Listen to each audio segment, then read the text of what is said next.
this jumper had a massive great hole in it.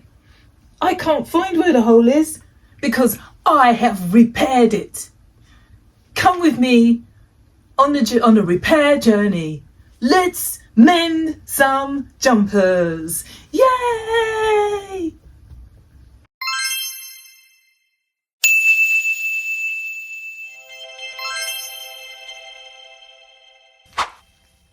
We're going to mend this John Lewis cashmere cardigan. I love cashmere. Cashmere keeps me toasty warm. I wear it even at home. See, cashmere. You're not going to see a lot of me because you're going to see my hands. So, yay, look how I don't do nail polish, but I keep my fingers tidy. So, here we are. We're going to see the hole. Look at the big hole. Wah, wah, wah, wah, wah, wah, wah, wah, wah, wah, wah. Yes, we can fix this. Why is this an easy fix? This is an easy fix. I'm going to hold it up more to the camera so you can see. There we go. Wah, wah, wah. It's just along the seam. I'm going to put that here. You can see. Wah, wah. The hole. It's ripped along the seam. So that's an easy fix to do, and I'm going to show you the simplest and easiest stitch to do to fix. It even works without wool, because I'm going to sew it without wool because I don't have the wool that matches, but I've got a vaguely matching pink thread. Here is the pink thread. Ideally, you should sew using a ribbon, the perfect match, or a shade darker. So I could technically go with red, but the red, if you can see the shade of it, it's not really red, so I'll go with this. The shade red is sort of purpley, but my purple is too brown, too dark, really, it's almost black. So if I put that thread there, can you see? This is the thread. We're going to unravel it. This is the thread that I'm using. It's very hard to see. I'll put it against my fingers there. Can you? I'm going to move it down. Can you see it there? There's a thread. It's very hard to see, isn't it? But it's there. And we're going to use this to sew it up. So let's do it. First things first, we're going to turn the sleeve inside out so that you've got the wrong side outwards. It just makes it easier. You can do it right sides to right side. Sometimes it depends on the seam that you're doing. You can do it that way. But this is actually on the seam. And you can see, look, there's the wrong sides to wrong, there's the seam. It's on the seam, that's why it's so easy. So we're just going to continue on. I'm just going to go like that. If you can see, there's the seam there. I might magnify, because I can put a magnifying bit. And we're just going to continue up here to sew it. But we're not going to do we're going to do a specific stitch that you use for mending, and this is the quickest mending that you can do. It's not quite. It's a half darn. It's half a darn. So if you're doing this, you can do this watching telly and everything. So this is ready to go. So we've got the thread.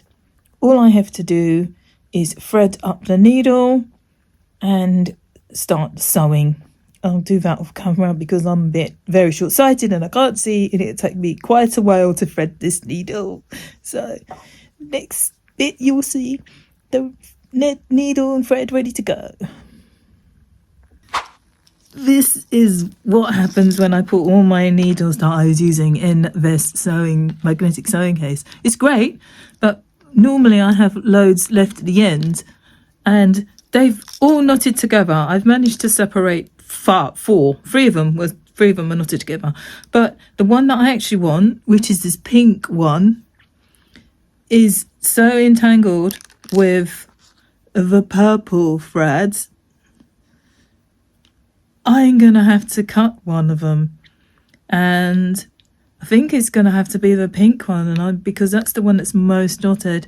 This is the struggle, y'all. This is a struggle. This is why I tend to keep my needles and threads on the actual bobbin, because then they don't tangle up with each other. So that's just the thing that I do. I don't know if anyone else does it. Comment below if you have a way to like keep your another way to keeping your threads and needles and threads untangled, because it takes me so long to thread them up. I tend to like use the thread, leave the thread on if there's a lot on, so because I'm so nearly blind, I struggle to do it. I've got these things. These are brilliant. If you can see the red, you put this through the eye of the needle till it's the other side, then you put the thread through there, and then you pull this through. Magic, your needle's threaded. And I have to use that a lot because I'm really struggle with my manual dexterity, because I'm a bit dyspraxic, so my dexterity, which is rubbish. So you don't throw anything to me, I'm unlikely to catch it. You throw something at me, I'm not likely to get out of the way of it either. It's either going to hit me, or if I'm trying to catch it, it's going to get dropped. I was pathetic and rubbish at school, at sports. I hated sports, so I gravitated to being an arts nerd. So there you go. So yeah, so school, hated it. Hate school sports. I still don't like sports. Not got a lot of time for sports. But there you go, that's just me. Now I'm going to take this off because I could be here another 20 minutes or so untangling, and I think I'm just going to cut it off. I know it's going to hurt because there's a lot of pink thread, but that's what's there is enough to do the seam, trust me it is. Pink and purple threads are separated. Yay! So I'm not going to faff about tying a knot. I'm going to show you a quick way how I was taught, because I went to fashion college and I did all the needlework things. I did all the draft pattern cutting and stuff like that. So I can pattern cut if I want to. I can draft a pattern. I prefer, it's just quicker sometimes just to alter something that you have.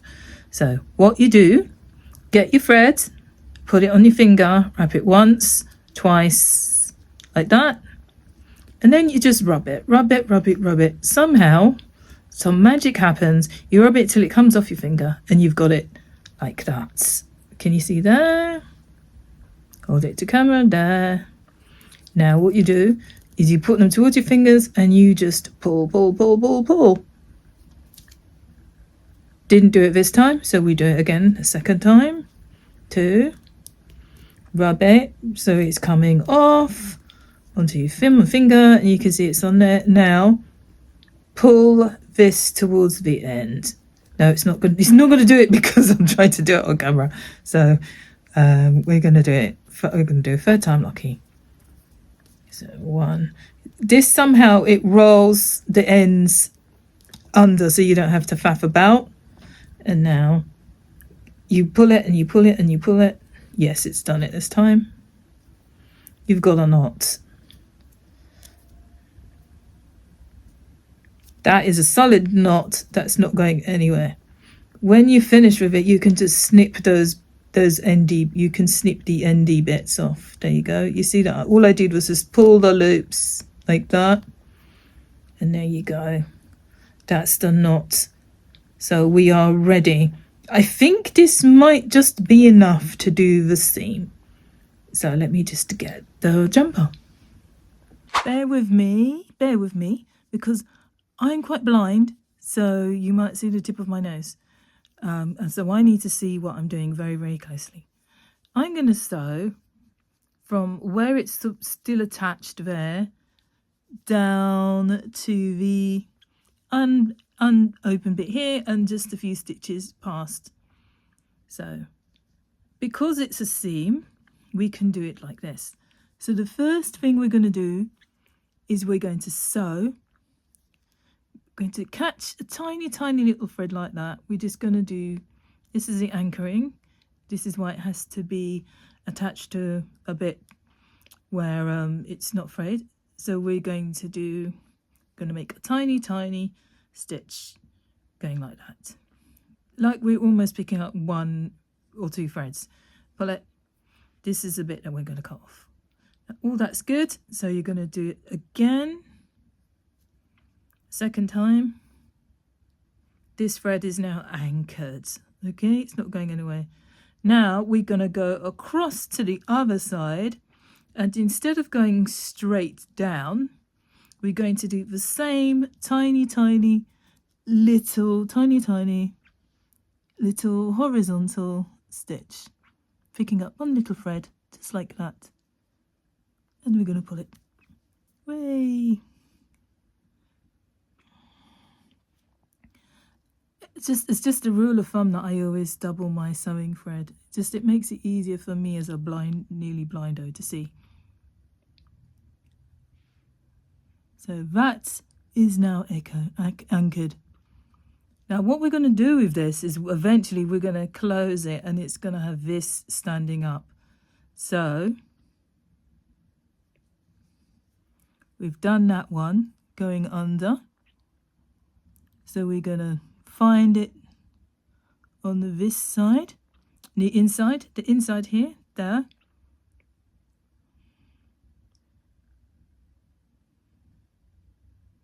And we're going to do the stitch, pick up 1 tiny little thread there. And we're going to do like that. And because we're going to close it, we're going to fold this over. It's going to close like that. We do the same here. Right, I can't see, so you're going to see the top of my head. And we're going to pick up a tiny stitch to get up, because maybe a loop there. Loop like this. And we're going to do like that there. Again, outside.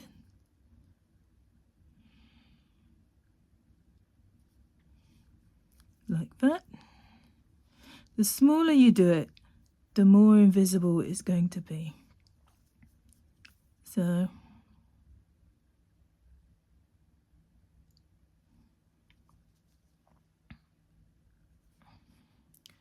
I'm going to continue. See, I'm literally taking the stitches on the right side.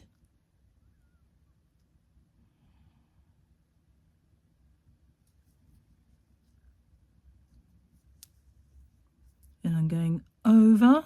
You see, I'm going over to the right side there. If I pull this open, you'll be able to see.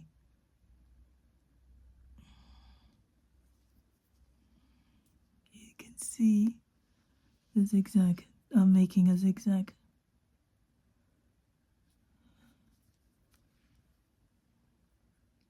So it's across, pick up the stitch, go, and then finally over across, pick up the stitch, across, pick up the stitch. The smaller you do it, the less of this.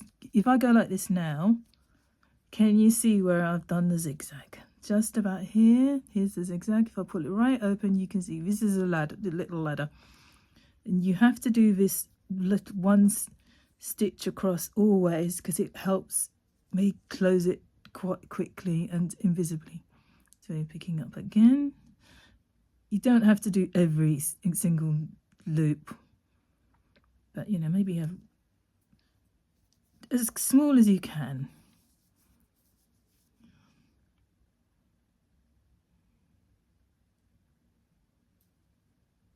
So I'm going to stop talking now, and then it's going to go very fast.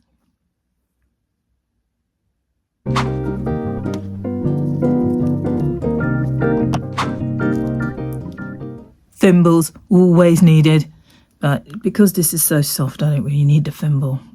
So I'm not really shoving hard, so this is why I've not got a thimble on.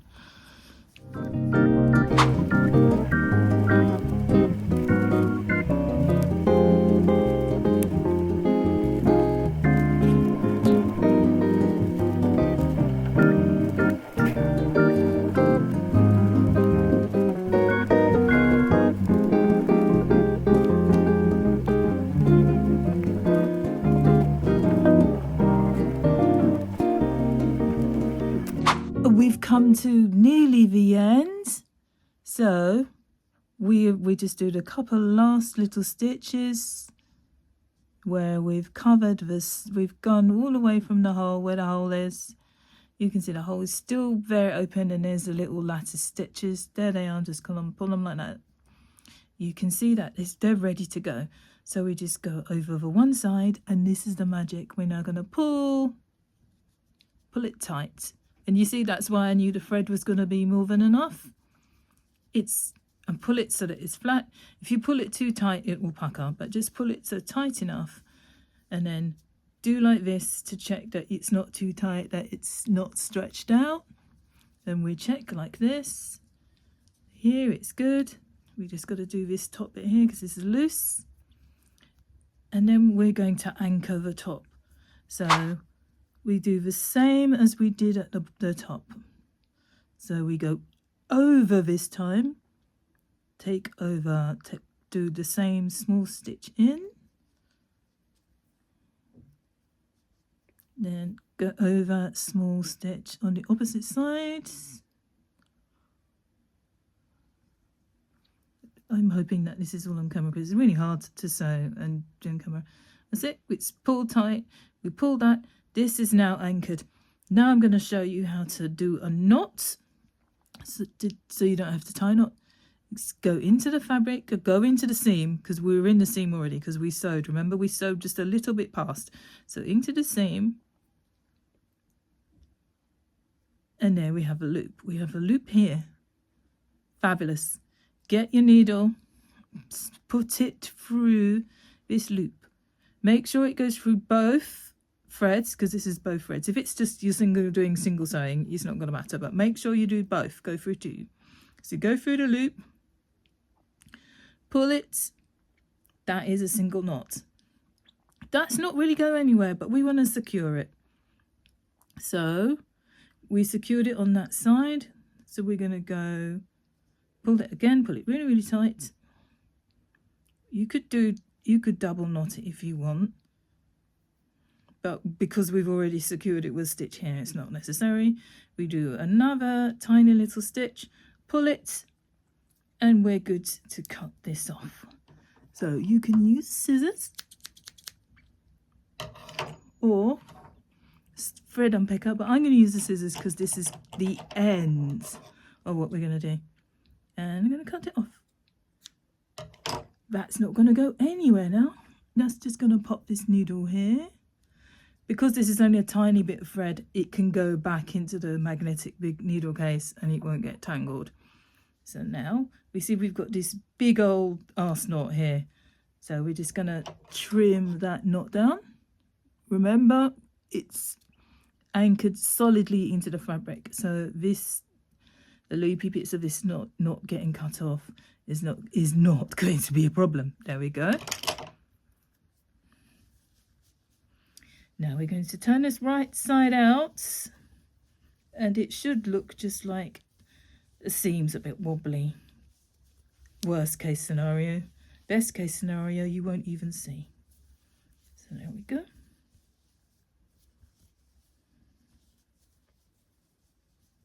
Ta-da! Where did I sew? Oh my gosh, you can't tell, can you? It's gone. It's gone.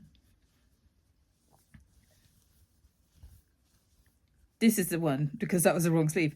Where did it? Well, this is doing now. This is the inside out sleeve. So we saw that we sewed it. Now we're going to pull it out. We're going to pull it right way.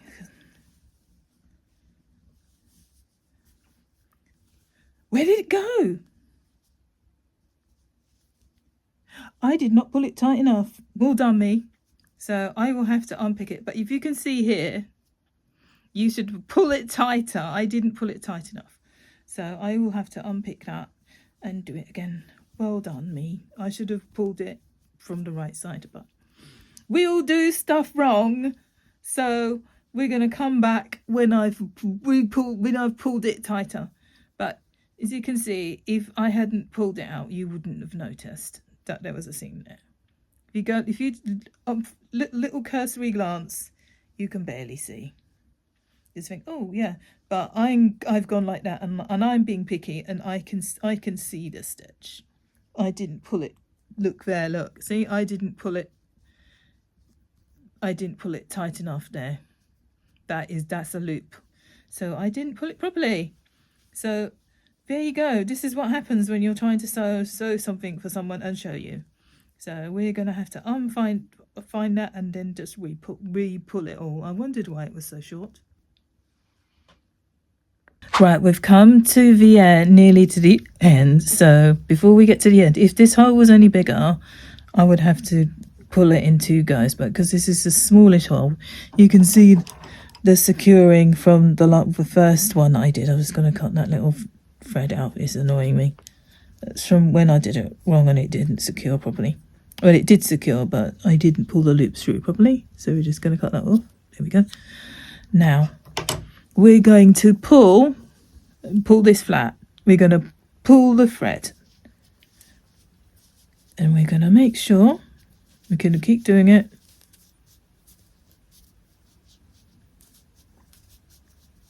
So that's ready. We've pulled it. We just slid it down like that. You see it's puckered.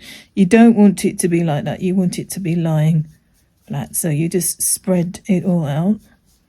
Now we're going to turn it over to have a look at the right side to check that it's completely invisible. And it should be, because I did it flat this time. So let's turn the seam. It's going to be hard. Yes, you can barely see it. Yeah, look there, you can see where I didn't quite pull it through properly the first time. So I'm going to pull it. This is why you don't secure it until you've pulled your zigzags through. Okay, hopefully from the last video it showed that I cast off. So I can't actually find the seam that I've just sewn, because I've sewn it and I thought I'd recorded it of me sewing it close to the camera, but you'll just have to believe. I'll just use the one that I did before when it was wrong, because I can't for the hell of me find the seam that I've just sewn. That's how good this is. This is how good this sewing is. Sewing it like this, it's a struggle. So the struggle's real today. I can't find the seam on the sleeve that I've just sewn, which is brilliant, because that means it's a really good seam that I've sewn. It was round the arm. So was it that one? No, wasn't that one. But can you even see the seam that I've sewn? Can you even see it? I think it's this one. I can't find it. That's how good that sewing method is. You can't find. It's gone. I can't find the seam that I've sewn, but that shows how brilliant that method of sewing is. And let's put this jumper the right way round.